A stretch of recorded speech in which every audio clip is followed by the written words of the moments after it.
365 days work out ఛాలెంజ్లో ఇవాళ day 8 warm-ups అన్ని నీట్గా కంప్లీట్ చేసుకుని ఇవాళ పుష్ వర్కౌట్ చేసుకున్నా. ఫస్ట్ వర్కౌట్ వచ్చేసి pec deck fly 3 sets 12 repetitions complete చేసుకున్నా.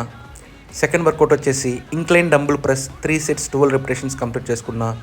థర్డ్ వర్కౌట్ వచ్చేసి machine shoulder press 3 sets complete చేసుకున్నా, 12 రెపిటేషన్స్. ఫోర్త్ వర్కౌట్ వచ్చేసి dumbbell lateral raises 3 sets 12 repetitions complete చేసుకున్నా. ఫిఫ్త్ వర్కౌట్ వచ్చేసి flat bench press 3 sets 12 repetitions complete చేసుకున్నా. Sixth workout వచ్చేసి incline skull crushers 3 sets 12 repetitions complete చేసుకున్నా. And ఫైనల్గా cable push డౌన్తో నా వర్కౌట్ కంప్లీట్ చేసుకుని స్ట్రెచ్చింగ్స్ అన్ని నీట్గా కంప్లీట్ చేసుకొని ఇంటికి వచ్చేసి బ్రేక్ఫాస్ట్గా ఓట్ మీల్తో పాటు నట్స్ అండ్ 3 eggs ఆమ్లెట్ వేసుకుని తినేసా. ఆఫ్టర్నూన్ మీల్ వచ్చేసి ఒక క్యారెట్, ఒక కుకుంబరు, 100 grams చికెన్, సగం రైస్ తిన్నా. అండ్ మిగిలిన సగం పోర్షన్ క్యారెట్ తీసుకొని నా వర్క్కి అయితే స్టార్ట్ అయిపోయా. That's it for the day. Thank you.